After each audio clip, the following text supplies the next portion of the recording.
Monsieur Claude Pivy, hier, une partie de la défense vous a indiqué qu'elle va commencer par ce qui est fort et finir par le dessert. Moi aussi, je vais commencer par plus fort et je vais finir par le dessert. Je vais commencer par la photo qu'on a exhibée ce matin. Est-ce que vous l'avez avec vous? Non, je n'ai pas la photo avec moi ici. Monsieur le Président, je voudrais qu'on lui trouve la photo. Je n'ai pas compris. Je voudrais qu'il ait la photo avec lui parce que les questions concernent la photo. Je vais vous remettre, alors avec la permission du Président, je vais lui remettre ça. Gardez très bien cette photo avec vous et regardez.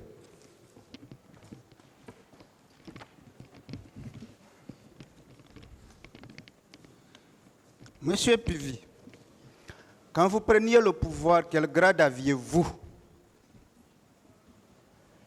En prenant le pouvoir, j'étais au grade de lieutenant. Sur la photo, quel grade se trouve là? Ici, c'est le grade de capitaine. Parfait. Quand vous prenez le pouvoir, monsieur Aboubakar Diakité, avec quel grade? Il était au grade de sergent-chef. Sergent-chef. Ce sont les deux V. Oui. Sur cette photo que vous avez avec vous, quel est? Il est au grade adjudant ici. Là-bas, il est? Grade adjudant. Parfait. Quand vous preniez le pouvoir, quel grade le général Sekouba avait? Quand on prenait le pouvoir, le grade c'était le grade de colonel plein. Et sur cette photo, c'est quel grade? Ici, je vois général de brigade. Est-ce que ce n'est pas la preuve que c'est fabriqué? Ce n'est pas le jour de la prise de pouvoir. Ce qu'on a exhibé là. Ça, c'est des photos après la prise de pouvoir. Totalement après la prise de pouvoir. Je vais aller même plus loin. Vous avez écouté le ministre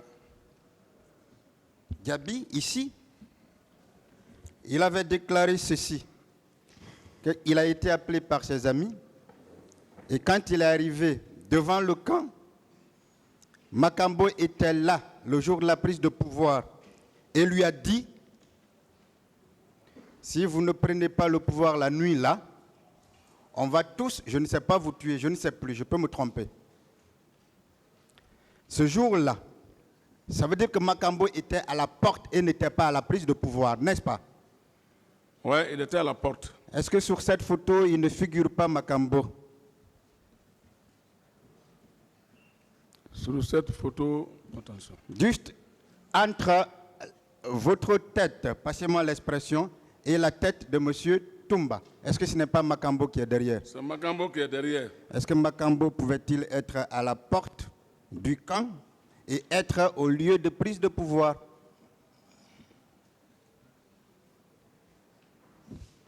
Non, ici, ça c'est... Vous n'avez pas compris. Est-ce qu'il pouvait être aux deux endroits en même temps?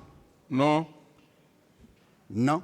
Non. Est-ce que ce n'est pas une preuve que depuis que ce procès-là a commencé, M. Aboubakar Toumba cherche à manipuler, cherche à toujours arguer de contre-vérité? Est-ce que ce n'est pas la vraie preuve? Est-ce que ce n'est pas la preuve? J'ai bien dit que ici, ça c'est après la prise de pouvoir. Toujours sur la même question. Les photos que je vous ai remises, que j'ai montrées hier, regardez, si le président a ces mêmes photos, regardez les tenues que vous portiez. Le 22 dans la nuit à la prise du pouvoir. Est-ce que ce sont les mêmes tenues? Non. À la prise du pouvoir, j'étais en tenue parachutiste. Vous ne voyez pas qu'à la limite, c'est même du faux que l'on vient de faire? J'espère de tout cœur que le parquet prendra ses responsabilités par rapport à ce faux produit par une partie à une audience pour tromper la religion du tribunal. Monsieur Claude Pivy, je pense que cette question est réglée. Est-ce que cela veut dire tout simplement que tout ce que vous avez dit dans cette salle ici par rapport à la prise de pouvoir, c'est vous qui avez raison, c'est vous qui dites la vérité à 100%.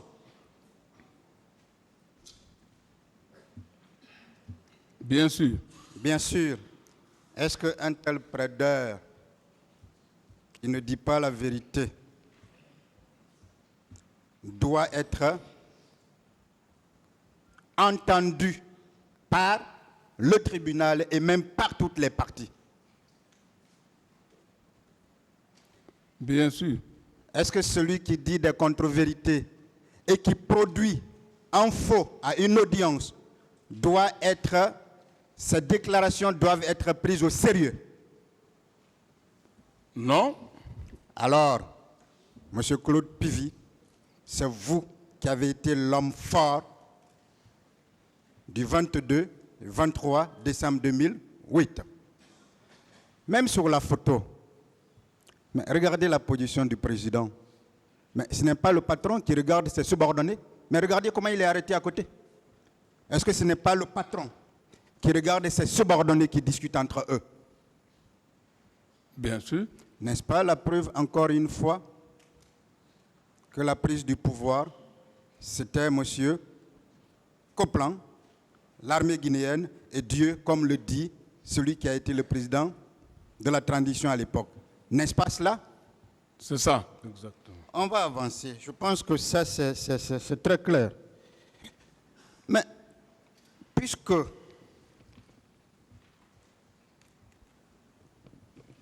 on a déjà peur, est-ce que vous saviez qu'ils ont déjà peur? Reprenez. Est-ce que vous saviez que la défense de M. Aboubakar a déjà peur de la défense du président Dadis? Ils ont déjà peur.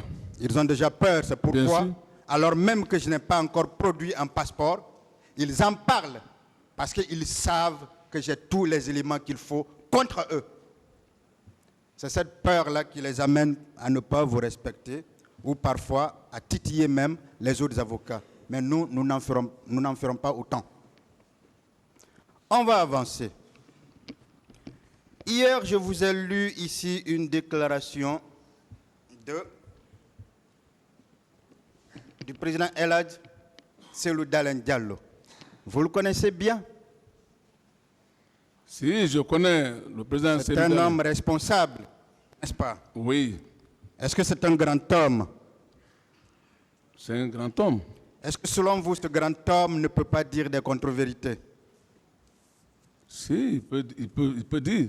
D'accord. Alors hier, vous avez entendu dans son PV, vous l'avez entendu dire qu'il a pu, le lieutenant, plutôt le commandant, Aboubakar Diakité, en tête de béret rouge, tiré à bout portant au stade. Est-ce que cela ne suffit pas pour expliquer que c'est M. Toumba qui était au stade avec ses hommes pour commettre tous ces massacres? Est-ce que ce n'est pas ça? Cette déclaration ne constitue pas une preuve? Déjà, ça, c'est une preuve. Je vais vous aider, puisqu'on se rabat toujours sur le rapport d'enquête internationale. Monsieur le Président, le rapport d'enquête internationale, je voudrais lire une partie, la page 49. La page 49. Voici ce que les enquêteurs disent.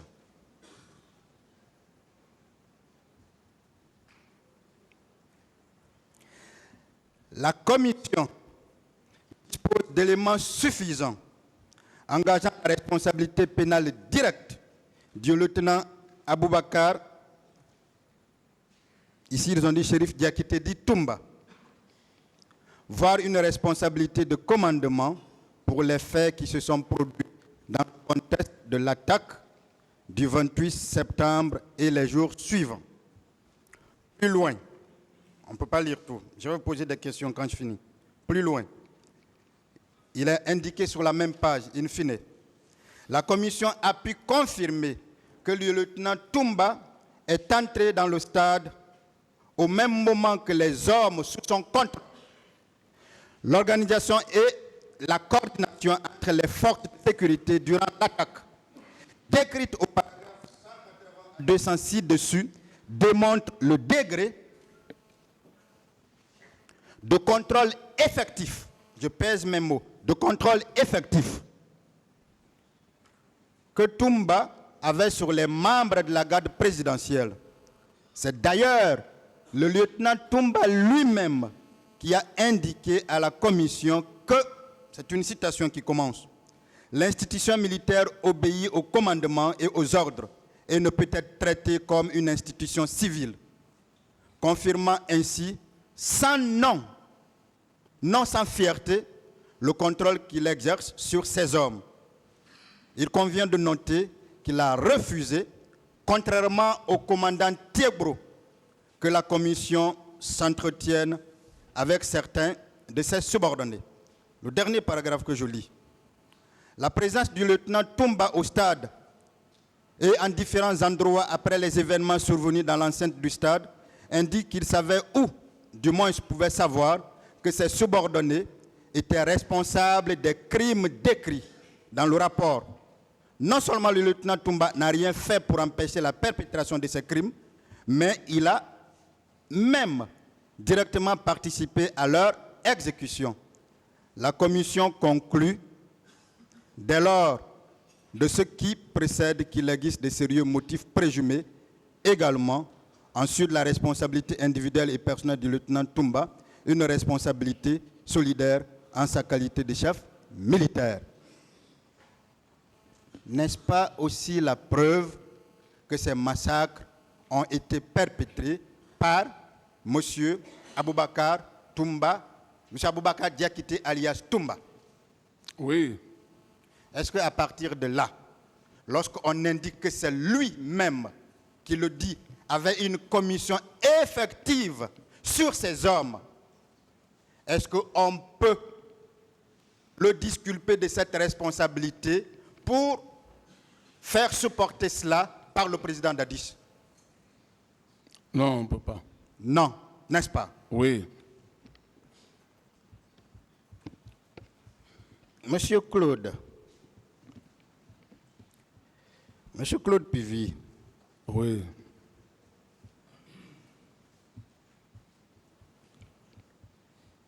vous avez entendu ici M. Aboubakar indiquer clairement qu'il n'a pas reçu d'ordre du président Dadis pour aller faire ce qu'il a fait avec ses hommes, n'est-ce pas? Oui. Mais est-ce que cela n'est pas aussi suffisant que le président Dadis n'a jamais donné un ordre, aussi bien directement qu'indirectement? Ça, déjà, ça suffit. Il n'a jamais donné l'ordre. Parfait. Dites-moi, qui a braqué M. Alseni Bari de Safricom en prenant son coffre-fort rempli d'argent? Bon, ça, c'est pas passé devant moi. Vous ne saviez pas. Oui. M. Alseni Bari vit. Il a été braqué par M. Toumba et il a fallu l'intervention de Dadis pour libérer. Il vit. Qui a séquestré M. Daouda Sissé? Bon, ça, je n'en sais pas. C'est encore lui et ses hommes. Qui a mis le général Toto à genoux? C'est lui-même. Et expliquez les circonstances. Comme j'avais bien dit hier, je dis ça s'est effectué à la rentrée du camp Alpha où ils ont coïncidé la rentrée aussi du général Toto, se sont regroupés sur lui, le désobéir et le mettre à genoux. Donc, le bruit est venu nous trouver au régiment. Nous, on était tous au courant. N'est-ce pas un acte d'indiscipline? Ça a été un acte d'indiscipline. Est-ce que lorsque le président Dadis dit que l'armée était indisciplinée, ce n'est pas cela encore une autre preuve? Bien sûr. Qui a violé la fille adoptive de feu général Lansana Conté? Ce que nous on a appris, c'est le commandant Toumba et ses équipes. Encore lui. Et ses équipes. N'est-ce pas là un autre acte d'indiscipline? Ça aussi, c'est l'un des actes d'indiscipline. Dites-moi, je veux juste une estimation. Au camp Koundara, il y avait combien d'hommes? On pouvait estimer combien d'hommes là-bas? Bon, puisque là-bas, je n'étais pas responsable de ce camp, je ne peux pas... Vous ne pouviez pas estimer. Voilà. Mais en général, dans un camp comme ça, il pouvait y avoir combien d'hommes? Moi, je ne demande pas de nombre exact. Bon, là-bas, il pourrait y avoir au moins plus de 200 hommes. Il pouvait y avoir au moins 200 hommes. Ouais. Qui était le chef de bataillon? C'était un bataillon? Bon, c'est un détachement, c'est un bataillon quand même. C'était sous la responsabilité, le commandement de qui? C'était sous le commandement de Degré. Le commandement de Begré, n'est-ce pas? Qui était Begré par rapport à M. Toumba? Parce que là-bas, comme j'ai dit, c'est un détachement, c'est toujours un détachement du salon. Donc, c'est Toumba qui commande tout, mais celui qui est là-bas, qui assure la responsabilité de la base, c'est Degré. D'accord. Monsieur Claude Pivy, la partie civile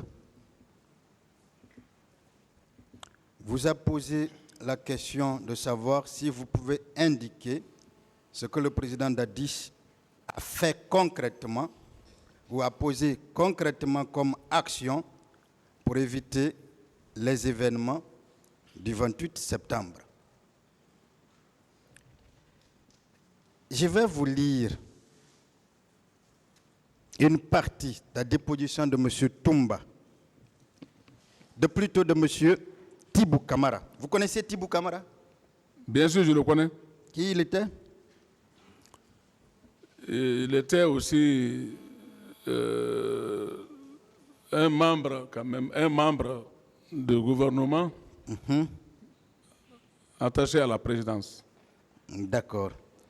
Monsieur le Président, le procès verbal de déposition des témoins, l'an 2007 et le 10 août à 10 heures. Hein?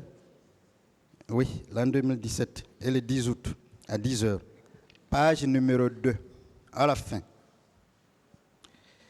Voici ce que M. Tibou indique. 2 et 3. Sur interpellation, lorsque le problème de cette manifestation s'est posé, chacun a été consulté pour donner son avis sur la nécessité ou non de laisser faire la manifestation.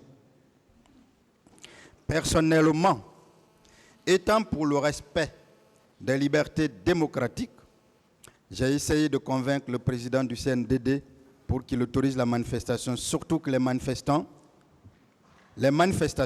des mouvements de soutien étaient sur le terrain. Je suis parvenu à le convaincre sur ce principe, mais il a demandé de déclarer la date et surtout de décaler la date, excusez-moi, et surtout de délocaliser le lieu de la manifestation. Il a cité par exemple le stade Nongo. C'est en ce moment qu'il a pris mon téléphone pour essayer de joindre tous les organisateurs pour leur faire part de ses propositions par rapport à la manifestation. C'est ainsi qu'il est parvenu à joindre M. Sidia Touré. Plus loin, il dit, c'est Dadis qui a parlé à Sidia Touré avec mon téléphone. C'est un chef d'État qui se comporte comme cela. Est-ce que n'est-ce pas un acte concret posé pour éviter les événements du 28 septembre? Effectivement, c'est un acte concret. Quand lui-même, il prend son téléphone, dans quel pays du monde vous avez vu cela? Lui-même prend son téléphone pour appeler un leader et lui demander, n'est-ce pas un acte qu'il a posé en amont pour qu'on évite, pour prendre des dispositions contre ce qui s'est passé? Oui. Vous savez pourquoi je le dis?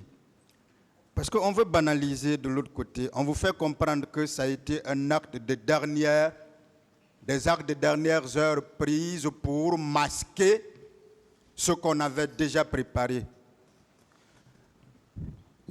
Si vous avez bien compris le texte, M. Thibault parle effectivement de la réunion au camp Al-Faya dont tout le monde est en train de parler.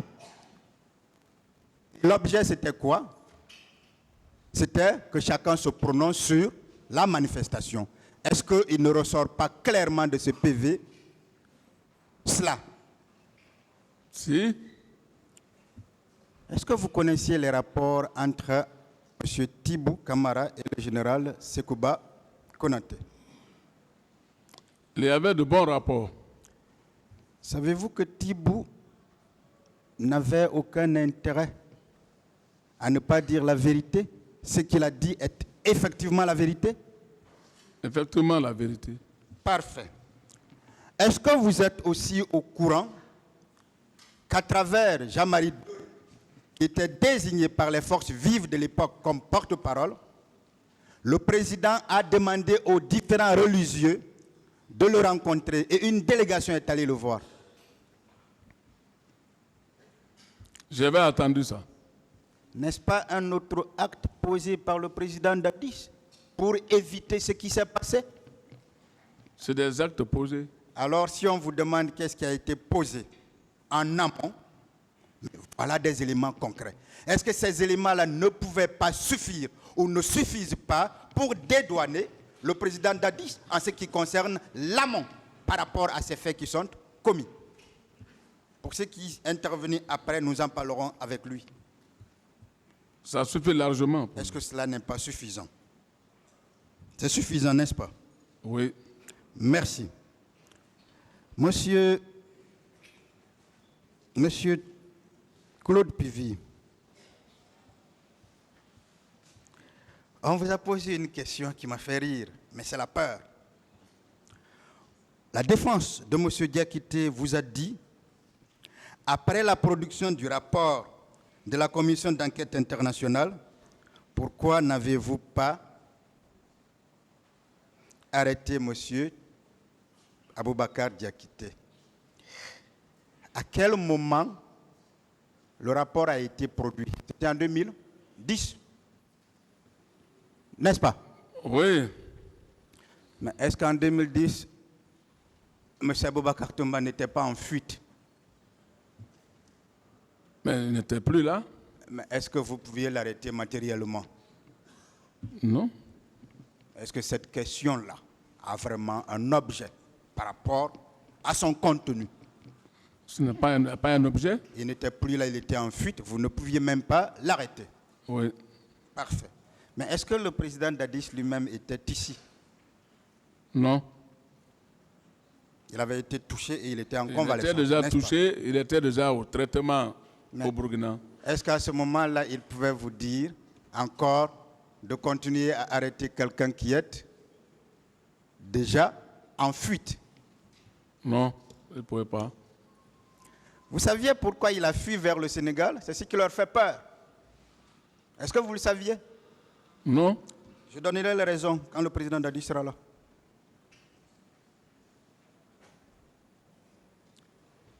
Monsieur Toumba, la même défense, toujours la défense de monsieur Diakité, insiste en vous disant que le président a violé ou s'est rendu coupable de violation de consignes militaires, motif tiré de ce que une consigne générale avait été donnée et que vous étiez sorti. Entre la consigne générale donnée par le truchement légal du chef d'état-major et la mission spéciale reçue de vous, qu'est-ce qui est antérieur ou postérieur à l'autre? Je veux dire, qu'est-ce qui est venu avant, qu'est-ce qui est venu après, pour que vous compreniez. Ce qui est supérieur, c'est celle du président de la République. Je ne parle pas de supériorité. Qu'est-ce qui a été donné avant et qu'est-ce qui a été donné après? Ma mission a été donnée avant. Votre mission a été donnée Avant. Vous ne saviez pas que l'administration est une continuité, devrait fonctionner? Est-ce que c'est parce que une consigne est donnée que vous allez désobéir à une mission spéciale d'exécuter, une mission spéciale confiée à vous par le président de l'époque? Effectivement, c'est parce que c'est une mission du président qui est confiée à moi. Mais en quoi cela ressemble à une violation de consigne générale? Est-ce qu'il y a une violation de consigne générale ici? Ce n'est pas une violation. Par vous? Ce n'est pas une violation. Est-ce que peut-on alors parler de complicité de violation de telles consignes? Non. Là encore, vous voyez, ils ont peur. C'est pour ça qu'ils ne trouvent plus les questions à poser. Mais si d'ailleurs nous allons dans la même logique que, mais il est constant que M. Aboubacar Toumba était sorti, non? J'ai appris qu'il était sorti. Mais est-ce que lui-même n'a pas alors violé cette consigne? Puisque lui, contrairement à vous, n'avait pas de mission spéciale du président. Est-ce que lui-même n'a pas violé cette consigne? C'est lui-même qui a violé la Alors, consigne. si on doit punir quelqu'un, si le tribunal devrait condamner, comme on le dit, de 6 mois à 2 ans, qui? Est-ce que ce n'est pas M. Aboubacar Toumba qui tomberait sous le coup de la loi pénale par rapport à cela? Celui qui tomberait Parce par que lui, celui il qui est a conscient violé. qu'il est sorti. Alors que la consigne générale concernait tous les militaires, comme l'ont bien soutenu sa propre défense. Bien sûr. Alors, entre lui et vous, par rapport à la consigne, au respect lié à la consigne générale, qui a violé une consigne générale et conséquemment qui peut bien être puni? C'est lui qui doit être bien puni.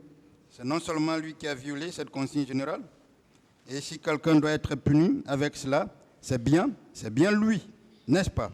Merci. Monsieur Claude, il y a une question qui revient.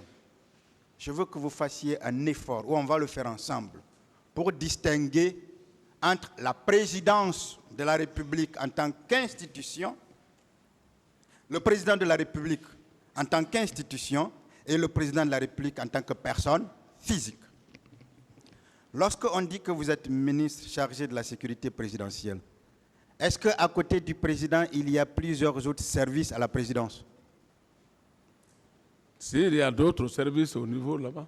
Mais vous ne pensez pas que votre mission couvre tous les services de la présidence?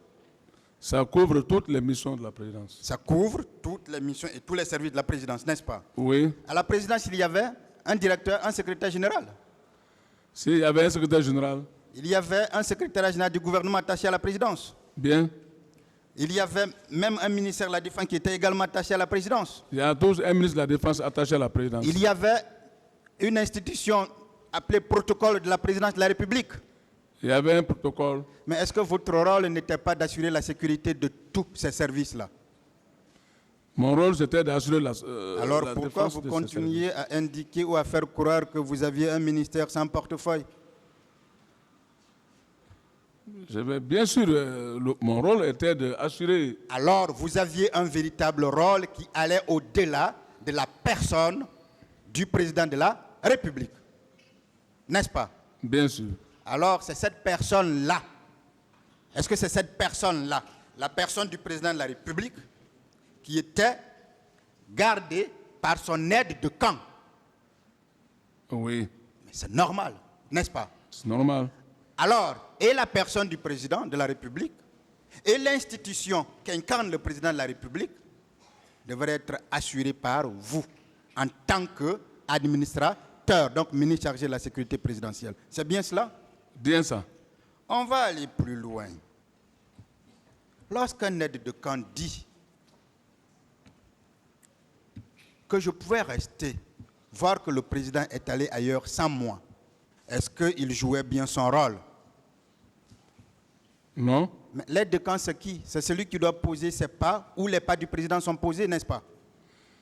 L'aide de camp bouge toujours avec le président. Mais lorsqu'un aide de camp dit « je n'étais pas là », le président est allé sans moi, est-ce qu'il jouait bien son rôle? En ce moment, il ne joue pas bien son rôle. L'aide de camp qui vous dit que le président a quitté Conakry jusqu'à Dubrika sans moi, est-ce qu'il joue bien son rôle? Il n'a pas bien son rôle. L'aide de camp qui vous dit que je suis allé après le président à Dubrika, mais je ne sais pas par où il est parti et je ne l'ai vu que le matin, est-ce qu'il joue bien son rôle? Il n'a pas joué bien son Ça rôle. ne veut pas dire qu'on pouvait à tout moment écraser, tuer le président. Un aide de camp doit être un toujours... rôle à jouer. Il n'a pas bien joué son rôle. Il ne jouait pas alors bien son rôle. On est d'accord? Oui, on est d'accord. Mais je vais revenir sur un élément qui est social, je ne voudrais pas en parler, mais c'est dérangeant, il faut qu'on parle. Est-ce que M. Toumba Diakité est allé vers le président Dadis, quand il n'était pas encore président, pour lui demander de l'argent à travers une ordonnance ou pour lui demander des médicaments? Il a été passé par moi, Oui. par une ordonnance de sa maman qui était gravement malade. C'était pourquoi? C'était pour l'assister à payer l'ordonnance. Donc c'était pour demander de l'argent. Bien sûr. Mais est-ce que c'était pour demander des médicaments? C'est pour demander de l'argent pour pouvoir payer ses produits. Parce qu'on veut vous faire comprendre qu'en tant que médecin militaire, c'était incompréhensible que lui, il demande des produits au président Dadis. Mais est-ce qu'il est allé demander des produits? Il est allé demander de l'argent. Ne pensez-vous pas que c'est cet acte de générosité posé par le président qu'il a toujours positivement hanté et pour laquelle il s'est dit « je dois être engagé pour le président Dadis ». Vous n'avez pas compris? Si. Est-ce que vous ne pensez pas que c'est le bienfait du président Dadis qui l'a amené, lui, à être avec lui, à l'adouper, à le dompter, à vouloir vivre à tout moment avec lui et à être à ses côtés, à lui faire confiance? Exactement. Mais est-ce que vous ne pensez pas aussi que c'est pour ça que le président Dadis lui a aussi fait confiance? C'est à travers ça, et à travers moi-même. Grâce à vous, parce que le président Dadis vous faisait également confiance. Confiance. N'est-ce pas? Exactement. Alors, entre les deux, si on doit parler de trahison entre M. Boubacar Diakité, alias Toumba, et le président Moussa Dadis Camara, qui a trahi l'autre? J'ai posé la même question à M. Sossi Raphaël ici. Qui a trahi l'autre? Mais c'est le commandant Toumba qui a trahi le président Dadis. C'est le commandant Toumba qui a trahi le président Dadis. J'avais beaucoup de questions à vous poser, mais il me semble que je vais laisser la place aux autres. C'est suffisant parce que je vous trouve fatigué. Je vous remercie, Monsieur le Président. Je vous remercie, Messieurs les assesseurs.